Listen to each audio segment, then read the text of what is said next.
कुतुब मीनार या लौह स्तंभ एक ऐसा स्तंभ है जिसे निजी और धार्मिक कार्यक्रम के तहत रूपांतरित किया गया, इसे अपवित्र किया गया और हेरफेर कर इसे दूसरा नाम दे दिया गया। इतिहास में ऐसे प्रमाण और लिखित दस्तावेज हैं जिनके आधार पर यह साबित किया जा सकता है कि कुतुब मीनार एक हिंदू इमारत विष्णु स्तंभ है। इसके बारे में एम एस भटनागर ने 2 लेख लिखे हैं जिनमें इसकी उत्पत्ति, नामकरण और इसके इतिहास की समग्र जानकारी है। इनमें उस प्रचलित जानकारियों को भी आधारहीन सिद्ध किया गया है जो कि इसके बारे में इतिहास में दर्ज हैं या आमतौर पर बताई जाती हैं। कुतुब को आकाशीय, खगोलीय और दिव्य गतिविधियों के लिए प्रयोग किया जाता है। यह एक खगोलीय शब्द है या फिर इसे एक आध्यात्मिक प्रतीक के तौर पर समझा जाता है। इस प्रकार कुतुब मीनार का अर्थ खगोलीय स्तंभ या टॉवर होता है। सुल्तानों के जमाने में इसे इसी नाम से वर्णित किया जाता था। बाद में अदालती दस्तावेजों में भी इसका इसी नाम से उल्लेख हुआ। कालांतर में इसका नाम कुतुबुद्दीन ऐबक से जोड़ दिया गया और इसके साथ यह भी माना जाने लगा है कि इसे कुतुबुद्दीन ऐबक ने बनवाया था। Prof M S Bhatnagar, Ghaziabad ने इस अद्वितीय और अपूर्व इमारत के बारे में सच्चाई जाहिर की है और इससे जुड़ी सभी भ्रामक जानकारियों, विरोधाभासी स्पष्टीकरणों और दिल्ली के मुगल राजाओं और कुछ पुरातत्ववेताओं की गलत जानकारी को उजागर किया।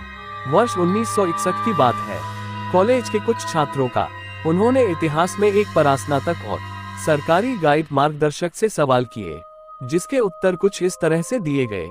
जब गाइड से इस मीनार को बनवाने का उद्देश्य पूछा गया तो उत्तर मिला कि यह एक विजय स्तंभ है। किसने किस पर जीत हासिल की थी? मोहम्मद गोरी ने पृथ्वीराज चौहान पर जीत हासिल की थी। कहां पर जीत हासिल की थी? उत्तर, पानीपत के पास तराइन में। इस अवसर पर दिल्ली विश्वविद्यालय में इतिहास के एक लेक्चरर जो कि भ्रमण के लिए आए थे ने जवाब दिया, गोरी ने शुरू करवाया था क्योंकि दिल्ली उसकी राजधानी थी। स्टूडेंट, लेकिन गोरी ने दिल्ली में कभी अपनी राजधानी नहीं बनाई क्योंकि उसकी राजधानी तो गजनी में थी।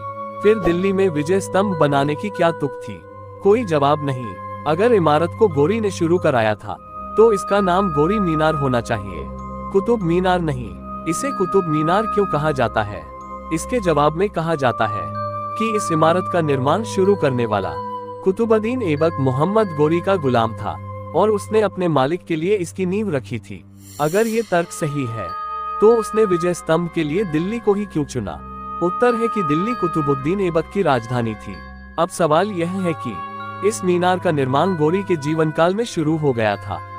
वह जीवित था तो फिर उसके गुलाम ने दिल्ली को कैसे अपनी राजधानी बना लिया था? राजधानी लाहौर में, विजय स्तंभ दिल्ली में। गोरी की मौत के बाद कुतुबुद्दीन को लाहौर में सुल्तान बनाया गया था तो उसने लाहौर से शासन किया, दिल्ली से नहीं। और अंततः उसकी मौत भी लाहौर में हुई। जब उसकी राजधानी लाहौर थी तो उसने दिल्ली में विजय स्तंभ क्यों बनाया?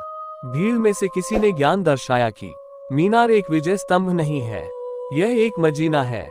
एक मस्जिद में मुअज्जिन का टॉवर है जिस पर से अजान दी जाती थी और यह कुव्वत उल इस्लाम मस्जिद से जुड़ा था। पर भारत के समकालीन इतिहास में कुव्वत उल इस्लाम मस्जिद का कहीं कोई उल्लेख नहीं है। इस शब्द को 19वीं सदी में सैयद अहमद खान ने गढ़ा था।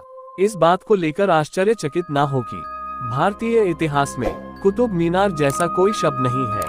ये हाल के समय का एक काल्पनिक तर्क है कि यह मीनार मुअज्जिन का टॉवर है। अगर ऐसा है तो मस्जिद का प्राथमिक महत्व है और टॉवर का द्वितीयक महत्व है। दुर्भाग्य की बात है कि इसके पास एक मस्जिद खंडहरों में बदल चुकी है, लेकिन तब इसका मुअज्जिन का टॉवर क्यों शान से खड़ा है? इस सवाल का कोई जवाब नहीं। हकीकत तो यह है कि मस्जिद और मजीना एक पूरी तरह बकवास कहानी है। तथाकथित कुतुब मीनार और खंडहर हो चुकी जामा मस्जिद के पास मीनार को बनाने वाले एक नहीं हो सकते।